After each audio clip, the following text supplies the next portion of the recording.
Pendant près de 20 ans, la sirène hurlante du SAMU a été la bande-son de ma vie. J'étais un urgentiste de terrain, un de ces professionnels qui arrivent lorsque le pire s'est déjà produit, chargé de recoller les morceaux et de lutter contre le temps qui s'égrène. Bonjour à tous, mon nom est Julien. Et dans les rues de Lyon, j'ai vu la fragilité de l'existence sous toutes ses formes.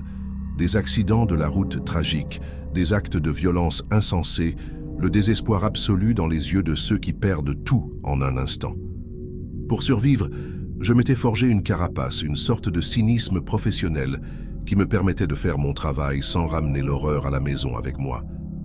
J'étais convaincu d'avoir tout vu, que plus rien ne pourrait me choquer ou ébranler ma compréhension de l'ordre et du chaos. Comme je me trompais. Aujourd'hui, je n'entends plus de sirènes. Je travaille dans le silence profond des archives municipales, entouré de dossiers et de l'odeur du vieux papier, et la raison de ce changement radical, de cet exil que je me suis imposé, est l'histoire que je vais vous raconter. C'est l'histoire du seul cas qui a réussi à percer mon armure, qui m'a appris que la vérité, parfois, est une blessure qui ne cicatrise jamais, et que le mal le plus terrifiant n'est pas celui qui explose dans une violence fracassante, mais celui qui se cache patiemment pendant des années derrière un sourire respectable et une porte close. Restez avec moi, car ceci est l'histoire qui me hante, l'appel qui n'a jamais vraiment pris fin. Comptage de Palavres 289. Partie 1. Introduction et l'incident initial. 20 ans en première ligne, ça vous change un homme. On apprend à lire une scène avant même de descendre de l'ambulance. L'angle d'une voiture accidentée, la dispersion des badauds, le silence là où il devrait y avoir des cris, chaque détail raconte une histoire. Mon nom est Julien, comme je l'ai dit, et mon histoire professionnelle a été écrite sur l'asphalte, sous les gyrophares bleus et rouges. J'ai commencé jeune, plein d'idéaux, pensant que je pouvais faire une différence. Et je l'ai faite dans de nombreux cas. Des centaines de vies sont passées entre mes mains. Certaines ont été sauvées, d'autres non. Avec le temps, l'idéalisme a cédé la place au pragmatisme. Le monde a cessé d'être en noir et blanc. Il est devenu une infinie palette de gris et mon travail consistait à naviguer dans ce gris, concentré uniquement sur le protocole, l'évaluation, la stabilisation. Ma partenaire de l'époque, Chloé, n'avait pas encore atteint ce stade. Elle avait 6 ans de moins que moi dans le métier, mais on aurait dit une décennie. Elle possédait l'énergie, et cette foi quasi religieuse dans les manuels que j'avais depuis longtemps perdus. Pour elle, chaque appel était un problème avec une solution dans le livre. Pour moi, c'était un puzzle dont les pièces, bien trop souvent, refusaient de s'emboîter. C'est pourquoi de tous les appels, de tous les traumatismes et tragédies, un seul me poursuit. Un seul refuse d'être classé dans les archives de ma mémoire. C'est le cas qui m'a prouvé que mon cynisme n'était pas assez profond, que la réalité pouvait être infiniment plus perverse, que mon imagination d'urgentiste fatigué n'aurait jamais pu le concevoir. Ce fut l'intervention qui m'a retiré des rues, qui a remplacé le son de mon travail par le silence. L'appel pour le manoir de la Roche. Tout a commencé un après-midi de novembre. L'air portait déjà la promesse d'un hiver rigoureux. La radio a grésillé avec un appel qui, au premier abord, semblait presque banal.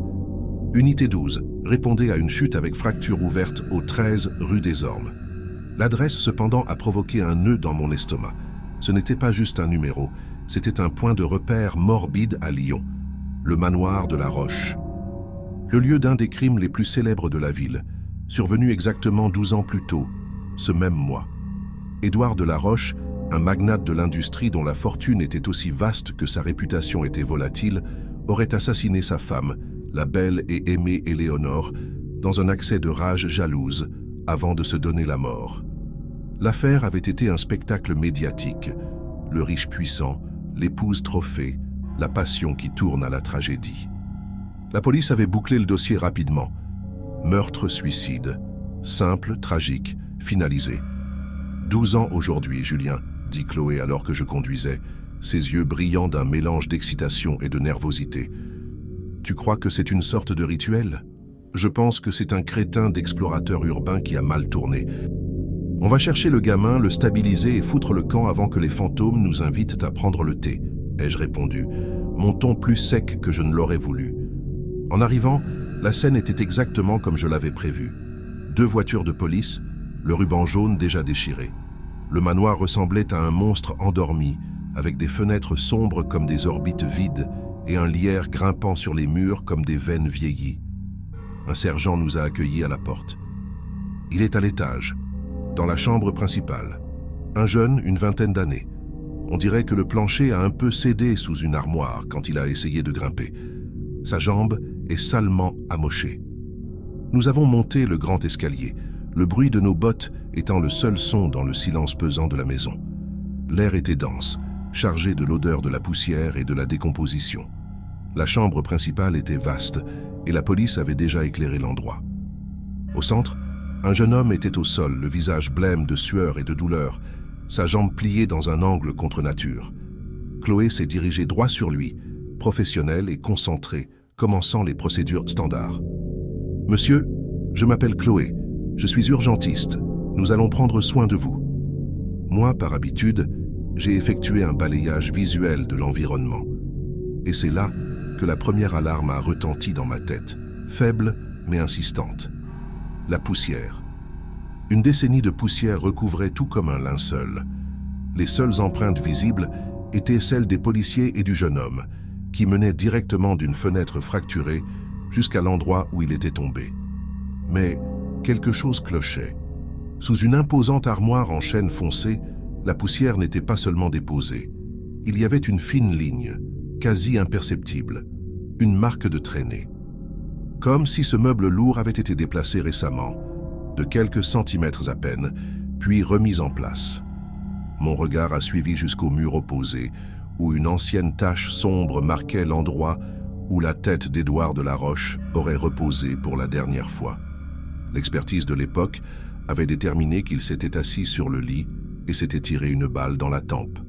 La balle avait traversé et s'était logée dans le mur. Mais de cet angle, de la position rapportée du corps, avec le pistolet qu'il utilisait, le projectile aurait dû frapper le plafond ou le mur d'à côté, mais pas là. C'était une subtile impossibilité balistique, du genre que la police, pressée de clore une affaire évidente, pourrait facilement ignorer. Comptagem de Palavre 863, partie 2. Développement et action ascendante. Julien, j'ai besoin d'aide pour l'attelle. La voix de Chloé m'a tiré de mon analyse silencieuse. Elle était agenouillée à côté du jeune, ayant déjà découpé son jean pour exposer la vilaine fracture. Ses gestes étaient précis, efficaces, tout droit sortis du manuel de formation. Elle ne voyait pas la chambre, elle ne voyait que le patient. Elle ne voyait pas le mystère, elle ne voyait que le trauma. À ce moment-là, je l'ai enviée. J'ai envié la clarté de sa mission, sa capacité à filtrer le bruit pour se concentrer sur le signal. Pour moi, le bruit devenait assourdissant. Tandis que j'aidais à immobiliser la jambe du jeune homme, qui gémissait doucement à chaque mouvement, mes yeux continuaient à scanner la pièce. J'étais un professionnel, mes mains travaillaient par instinct, mais mon esprit était ailleurs. Il était 12 ans en arrière, essayant de reconstituer une scène que je ne connaissais que par les journaux. L'armoire me dérangeait. Elle était massive. Il aurait fallu au moins 2 hommes forts pour la déplacer, ou un seul avec beaucoup d'efforts et de temps. Pourquoi quelqu'un aurait-il déplacé ce meuble? Que pouvait-il y avoir derrière ou en dessous qui vaille un tel effort? Et la marque de traînée était récente. La poussière à l'intérieur de la marque était plus claire, moins tassée. Elle avait été faite aujourd'hui, peut-être par le jeune lui-même. Mais ses empreintes n'indiquaient pas qu'il s'était approché de ce côté du meuble. « Comment tu t'appelles, mon grand ?» ai-je demandé au garçon, ma voix calme, essayant de le distraire de la douleur. « Léo » a-t-il murmuré, les dents serrées. « Je voulais juste prendre des photos. Le plancher a cédé. » Son histoire était plausible. C'est ce que n'importe qui dirait dans cette situation, mais son regard, même embrumé par la douleur, était agité. Il ne nous regardait pas, ni sa jambe. Ses yeux déviaient constamment vers un coin sombre de la pièce, près du sol, là où le mur rencontrait la plainte. Les pompiers sont arrivés avec le brancard pour nous aider à l'évacuer. C'était un processus délicat, descendre les escaliers avec un patient immobilisé. Pendant que l'équipe s'organisait, j'ai profité de la distraction. Faisant semblant de vérifier la stabilité du plancher près du mur, j'ai approché le faisceau de ma lampe de poche du point que Léo fixait. C'était une vieille grille de ventilation en laiton, ternie par le temps. Et là, coincé entre les fentes de la grille, quelque chose de minuscule a réfléchi la lumière. Un éclat métallique. L'impulsion a été plus forte que mon professionnalisme. Dans un mouvement fluide, en me relevant, j'ai passé la main sur la grille, mes doigts agiles pêchant l'objet. Il était froid et petit. Sans réfléchir, sans analyser, je l'ai glissé dans la poche de mon pantalon cargo. Ce fut un acte d'intuition pure, un de ces pressentiments qui se forment au fond de l'estomac après des années à gérer l'inattendu. Chloé m'a lancé un regard interrogateur. « Tu vérifies l'intégrité structurelle, Julien ? Laisse ça aux ingénieurs. » « Je m'assure juste qu'on ne va pas tous finir à l'étage du dessous. » ai-je menti, forçant un sourire. Elle a secoué la tête, son regard disant clairement que j'étais étrange, que je perdais ma concentration. Peut-être avait-elle raison, mais le sentiment que quelque chose de fondamentalement mauvais habitait cette chambre était une démangeaison que je ne pouvais ignorer. Sur le chemin de l'hôpital, la sirène fendait le trafic de la ville. Léo était stabilisé, sous-antalgique, entrant et sortant de la conscience. Chloé gérait la radio, transmettant les constantes vitales à l'équipe des urgences. Ce petit objet dans ma poche semblait peser 1 tonne. J'ai attendu d'arriver aux urgences et de transférer le patient à l'équipe de l'hôpital. Dans le chaos de la salle de déchocage, j'ai trouvé un moment d'intimité dans le couloir. J'ai sorti l'objet de ma poche. C'était un médaillon en argent, de forme ovale, du genre que les femmes portaient au début du XXe siècle pour garder une photo minuscule ou une mèche de cheveux. Il était terni et rayé, mais le fermoir fonctionnait encore.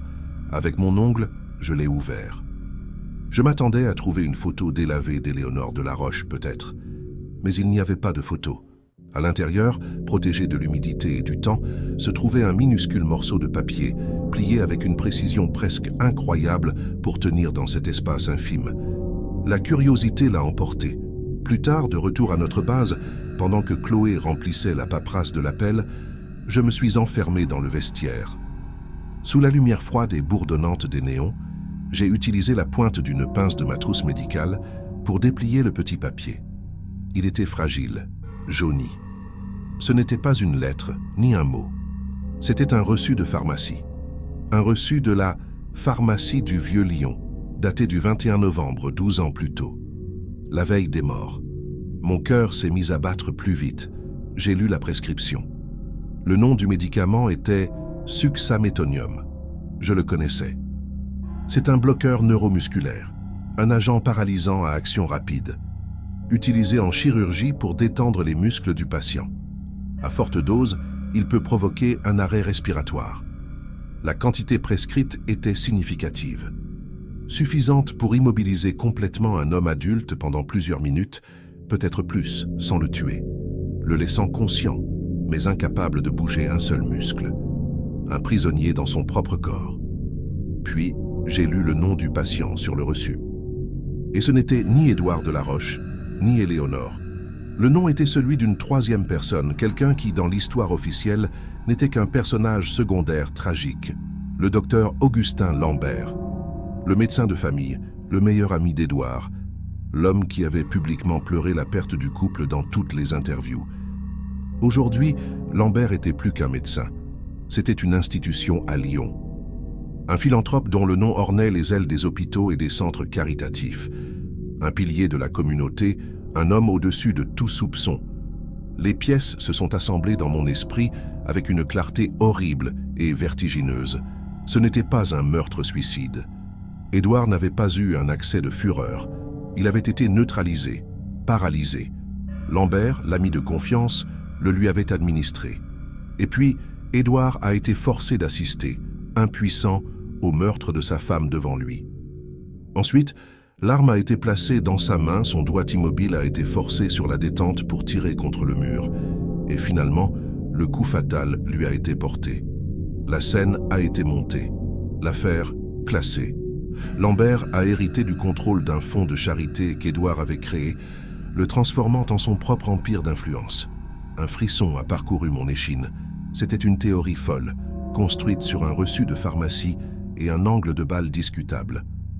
C'était ma parole contre celle d'un des hommes les plus puissants de la ville. Chloé dirait que je délirais, que le stress du travail m'avait finalement brisé, et peut-être qu'elle aurait eu raison. C'est alors que mon portable a vibré. Une notification d'une application d'actualité locale. Le titre m'a paralysé. Le jeune intrus du manoir de la Roche décède subitement à l'hôpital. J'ai cliqué, mes mains tremblantes. L'article était bref. Léo, le jeune que nous avions secouru, avait subi un arrêt cardio-respiratoire quelques heures après son admission. La cause préliminaire, selon des sources hospitalières, était une réaction allergique soudaine et massive à un analgésique. Choc anaphylactique. C'était possible, bien sûr. Rare, mais possible. Mais au fond de mes tripes, je savais que c'était un mensonge. La dose d'antalgique que nous avions administrée était standard. Il n'avait aucun antécédent d'allergie. La vérité m'a frappé avec la force d'un coup de poing. La chute de Léo n'était pas un accident. Il n'était pas là pour prendre des photos. Il avait été engagé ou contraint d'entrer dans le manoir pour récupérer ce médaillon. Peut-être savait-il ce qu'il contenait, peut-être pas, mais il a échoué. Il s'est blessé avant de pouvoir sortir, et en étant découvert, il est devenu un pion compromettant. Un pion qui a été commodément éliminé dans l'endroit le plus sûr et en même temps le plus dangereux du monde. Un hôpital. Et maintenant, le véritable assassin, l'homme derrière tout cela, savait que le médaillon n'était plus dans le manoir. Et il savait qui avait été le dernier à être avec Léo. À cet instant précis, comme dans une scène de film d'horreur bon marché, mon téléphone a sonné. Numéro inconnu. J'ai hésité une seconde, le cœur battant contre mes côtes. J'ai répondu. « Allô ?» Silence. Puis une voix, calme, polie, avec un timbre distingué que j'ai reconnu instantanément pour l'avoir entendu dans des discours lors de dîners de charité télévisés. La voix du docteur Augustin Lambert. « Monsieur Julien, je crois ?» dit la voix, douce comme de la soie, mais froide comme la glace. « Vous êtes un professionnel très observateur, une qualité admirable dans votre domaine, mais parfois, une observation excessive peut être malsaine. » Je n'ai pas pu répondre. Ma gorge s'est nouée. Certaines choses, Julien, doivent rester enterrées avec le passé, pour le bien de tous. Vous avez été appelé pour soigner un os cassé. Vous auriez dû vous concentrer sur l'os cassé. La ligne est devenue silencieuse. Je suis resté là, dans le vestiaire froid, le téléphone à la main. Le monde que je connaissais, avec ses règles, ses protocoles, sa logique de cause à effet, s'était désintégré. Je n'étais plus un urgentiste qui était tombé sur une vieille tragédie. J'étais un témoin. J'étais le porteur d'une preuve. Et j'étais la prochaine cible sur la liste d'un homme qui, pendant 12 ans, avait commis le crime parfait. Ma première réaction fut d'aller voir Chloé, de tout lui dire. Mais quand je l'ai trouvée dans la salle de repos, elle lisait la nouvelle de la mort de Léo sur sa tablette, le visage tordu par une authentique tristesse professionnelle. Je n'y crois pas. Le gamin n'a pas tenu. Choc anaphylactique. Quelle terrible malchance. La façon dont elle a accepté la version officielle, la manière dont sa réalité est restée intacte, m'a fait reculer. Elle ne me croirait pas. Elle me verrait comme un fou, un théoricien du complot. Elle menacerait de me signaler pour comportement erratique. J'étais complètement seul. J'ai passé une nuit blanche, le reçu et le médaillon cachés en lieu sûr. Mon esprit tournait en boucle, cherchant une issue. Aller à la police? Avec quelle preuve? Un reçu qui aurait pu être falsifié? Une théorie basée sur mon interprétation d'une scène de crime vieille, d'une décennie? Il me rirait au nez. Et Lambert, c'était certain, avait des contacts partout. Un de ses coups de fil et toute enquête mourrait avant même de commencer. Il me fallait plus, il me fallait quelque chose d'irréfutable. Les jours suivants, je suis devenu un fantôme. Au travail, j'étais un automate, accomplissant mes tâches avec une précision vide, tandis que Chloé m'observait avec une inquiétude croissante. « Julien, tu ne vas pas bien. Tu es pâle, tu ne dors pas. Parle-moi. » Je me contentais de vagues excuses sur le stress. Les nuits étaient mon véritable périple. Je me suis plongé dans les archives de journaux en ligne. J'ai lu chaque article sur l'affaire de la Roche, chaque profil sur Augustin Lambert. J'ai découvert que la mort d'Édouard et d'Éléonore avait été incroyablement opportune pour lui. Le fonds de charité qu'ils entretenaient, et dont Lambert était conseiller, a explosé de dons posthumes. Lambert en a pris le contrôle total et l'a utilisé comme plateforme pour construire son image publique. J'ai aussi découvert de petites anomalies au fil des ans. Un journaliste d'investigation qui avait commencé à fouiner dans l'affaire et qui était mort dans un accident de voiture, suspect 6 mois plus tard. Un ancien employé du manoir qui avait exprimé des doutes sur la version officielle et qui avait opportunément déménagé à l'autre bout du pays pour disparaître. C'étaient des fils décousus, de petits points sur une vaste carte de ténèbres. Et je savais, avec une certitude terrifiante, que j'étais le nouveau point sur cette carte. J'ai commencé à voir des voitures que je ne reconnaissais pas garées dans ma rue, à sentir que j'étais observé. La paranoïa était ma nouvelle compagne constante. Je n'avais plus de vie, j'avais une obsession, et elle était en train de me consumer. Contagem de Palavra, 2284. Partie 3. Le climax. La paranoïa est devenue mon moteur. La peur était un carburant qui me tenait éveillé, qui me forçait à réfléchir. Je savais que j'étais dans un compte à rebours. Lambert ne me laisserait pas vivre avec ce que je savais. La menace voilée au téléphone n'était qu'un début. Il m'observait, attendant le bon moment, peut-être pour mettre en scène un autre accident. Je devais agir, mais j'étais piégé. Ma recherche numérique m'avait donné un contexte, mais pas une arme. Il me fallait quelque chose de physique, quelque chose que la police ne pourrait pas ignorer, quelque chose que l'influence de Lambert ne pourrait pas effacer. L'idée m'est venue au cœur de la nuit, alors que je regardais la paperasse d'un appel que nous venions de terminer. Rapport, preuves, chaîne de possession. Tout ce que la police avait collecté au manoir de la Roche 12 ans auparavant devait être archivé. Les photos de la scène de crime, les notes des enquêteurs, les rapports d'expertise, la version officielle, polie pour la presse, disait une chose, mais les dossiers bruts pouvaient en dire une autre. Dedans, il pourrait y avoir une anomalie enregistrée, une observation écartée, un détail qui, à la lumière de ce que je savais maintenant, changerait tout. Y avoir accès était le problème. Les archives des affaires classées étaient conservées dans un dépôt central de la police, un endroit impénétrable. Mais j'avais un avantage. En tant qu'urgentiste, nous interagissions souvent avec la police sur les scènes de crime et à l'hôpital. Je connaissais quelques visages, quelques noms. Et j'en connaissais un en particulier. Le sergent Moreau, un policier proche de la retraite, un homme amer qui sentait que l'institution l'avait trahi plus d'une fois. Je l'avais aidé avec son père âgé lors d'un appel médical quelques mois plus tôt. C'était un pari risqué, mais c'était le seul que j'avais. J'ai retrouvé Moreau dans un bar fréquenté par des policiers hors service.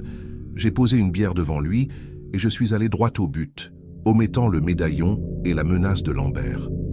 J'ai seulement parlé des incohérences que j'avais vues au manoir, l'angle de la balle, l'armoire déplacée. J'ai parlé comme un professionnel inquiet qui sentait qu'une erreur avait été commise. C'est juste un pressentiment, Moreau. Quelque chose ne colle pas.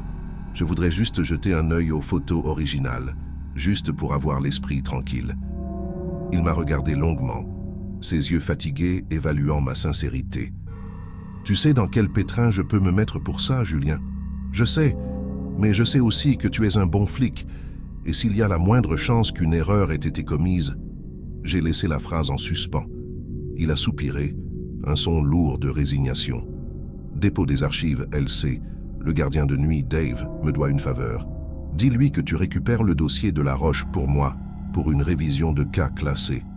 Tu as 1 heure. Si quelqu'un te surprend, je n'ai jamais entendu parler de toi. Cette nuit-là, mon cœur battait si fort que je pouvais l'entendre dans mes oreilles. Le dépôt était un labyrinthe de couloirs froids et d'étagères métalliques allant jusqu'au plafond. Dave, le gardien, m'a à peine regardé. J'ai trouvé la boîte en carton poussiéreuse avec le nom « De la Roche » écrit au marqueur noir. Je l'ai emporté à une table isolée sous une unique ampoule. Mes mains tremblaient tandis que je parcourais les rapports, les transcriptions des témoins. Tout correspondait à l'histoire officielle. Puis, je suis arrivé aux photographies. Des images en noir et blanc, granuleuses et cliniques. Le corps d'Éléonore sur le lit. Le corps d'Édouard affalé à côté, et puis je l'ai vu. C'était une photo en gros plan du cou d'Édouard de la Roche, prise par le légiste sur place.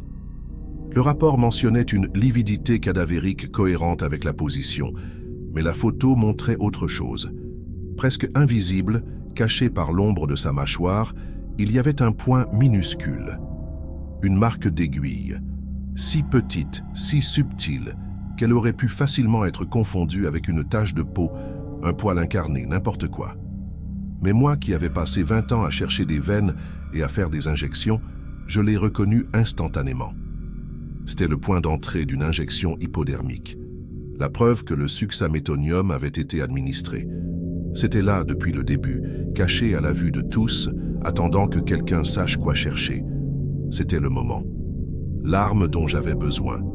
Mais en même temps, je savais qu'aller à la police était encore risqué. Il me fallait un aveu. Il fallait que je regarde le monstre dans les yeux.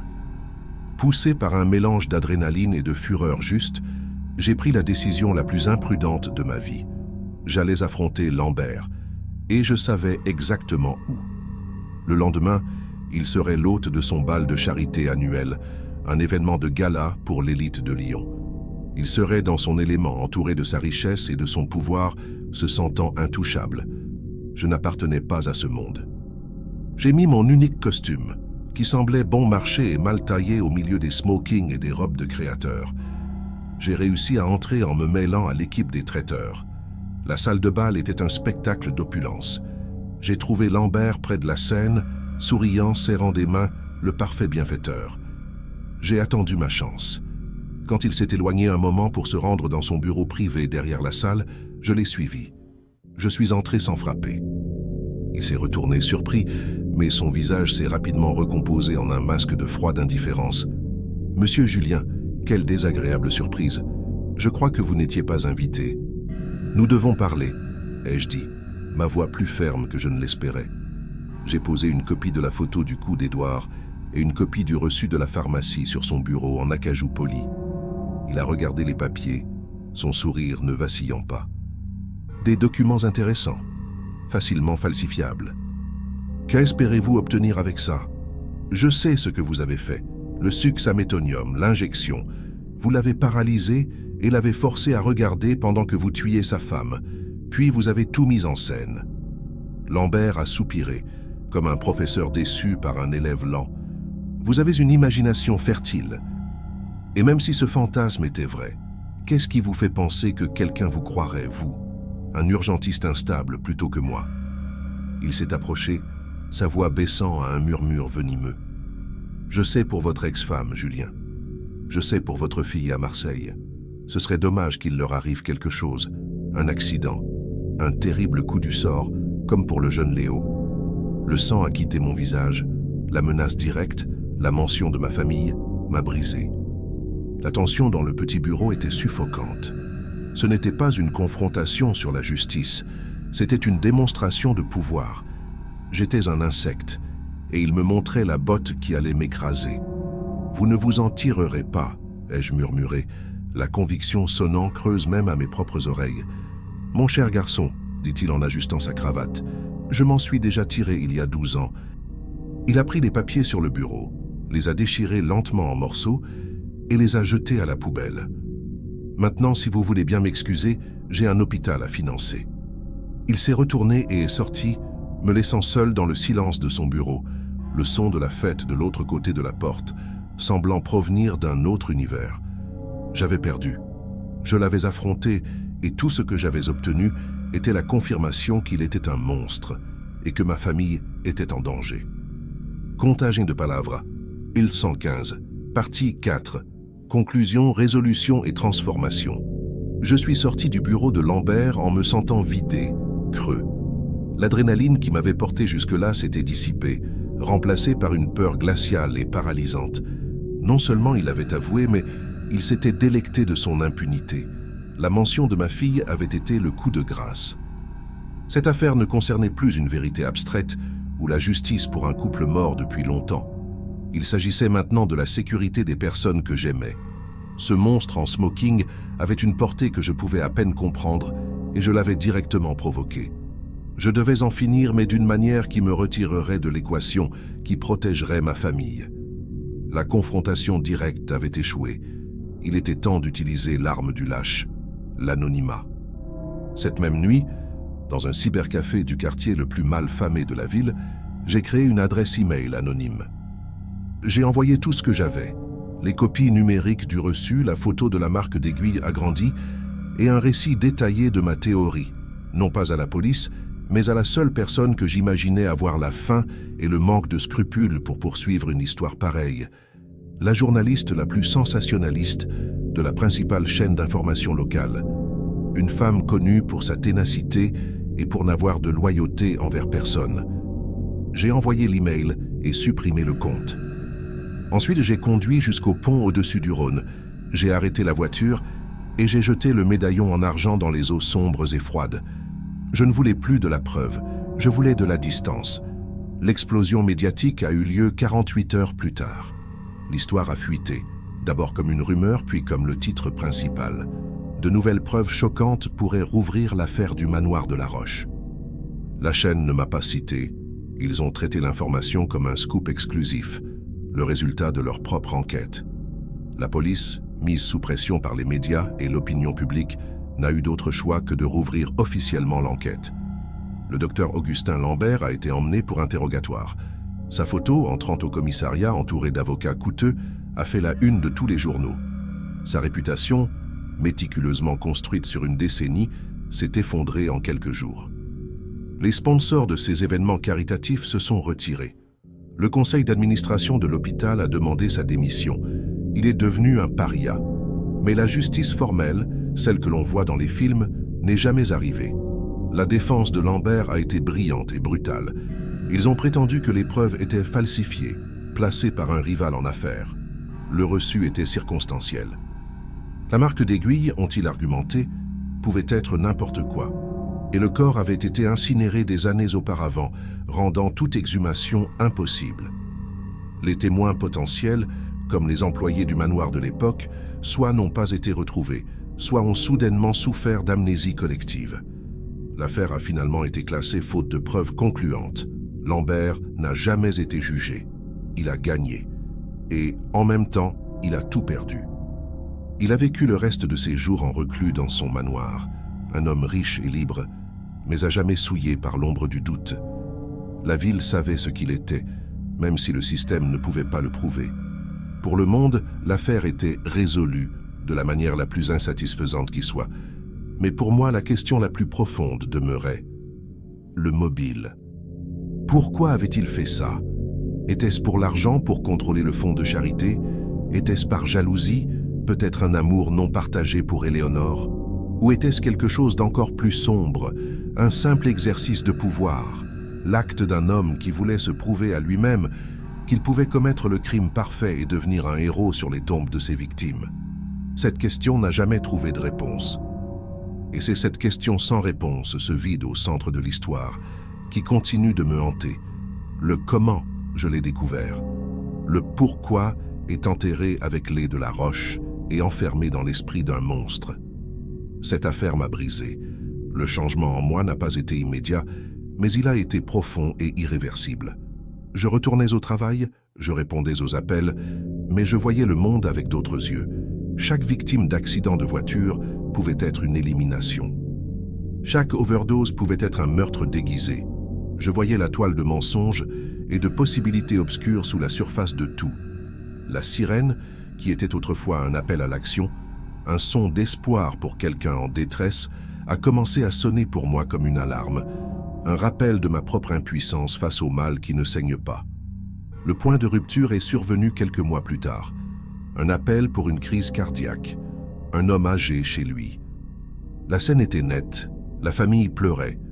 Cela semblait tragique mais naturel, et tandis que j'effectuais le massage cardiaque, j'ai vu le regard du gendre de l'homme. Un regard rapide, fugace, d'impatience, de cupidité. Et mon esprit s'est emballé. J'étais en train de m'empoisonner moi-même. Je ne pouvais plus être urgentiste. La profession exige la confiance, la concentration sur ce qui est devant vous. Et je n'en étais plus capable. J'ai remis ma démission la semaine suivante. Chloé a essayé de me convaincre de rester. « Julien, tu es le meilleur d'entre nous. Ne laisse pas une mauvaise affaire te détruire. » Elle n'a jamais su toute l'histoire, mais je pense qu'au fond, elle se doutait qu'il y avait plus que ce que je racontais. Je ne pouvais pas lui expliquer que ce n'était pas l'affaire qui m'avait détruit, mais la vérité qu'elle avait révélée. Aujourd'hui, dans le silence des archives, j'ai trouvé une sorte de paix. Ici, les histoires ont un début, un milieu et une fin. Les documents sont organisés, catalogués. La vérité est ce qui est écrit sur le papier, noir sur blanc. C'est un monde d'ordre, l'opposé exact du chaos que j'ai découvert dans ce manoir. Parfois, je prends un vieux dossier, je sens le papier fragile et je pense au médaillon d'argent au fond du Rhône. Je pense à comment un si petit objet a pu détruire tant de vies, y compris la mienne. Je ne sauve plus de vie, pas au sens littéral. Mais d'une certaine manière, je me suis sauvé moi-même. J'ai sauvé ce qui restait de ma santé mentale. Et la question que je me pose, dans les heures les plus silencieuses de la nuit, est de savoir si je referais tout. Si je voyais cet éclat métallique dans la grille de ventilation, est-ce que je le prendrais? Et vous, à ma place, qu'auriez-vous fait? Auriez-vous ignoré, vous protégeant vous-même et votre tranquillité d'esprit, laissant la vérité enterrée dans la poussière? Ou auriez-vous tout risqué, votre carrière, votre sécurité, votre famille, pour une vérité qui, au final, n'a pas apporté une justice complète, seulement la ruine et une ombre éternelle? C'est une question à laquelle, heureusement, la plupart d'entre vous n'auront jamais à répondre. Contagion de Palavra 1162.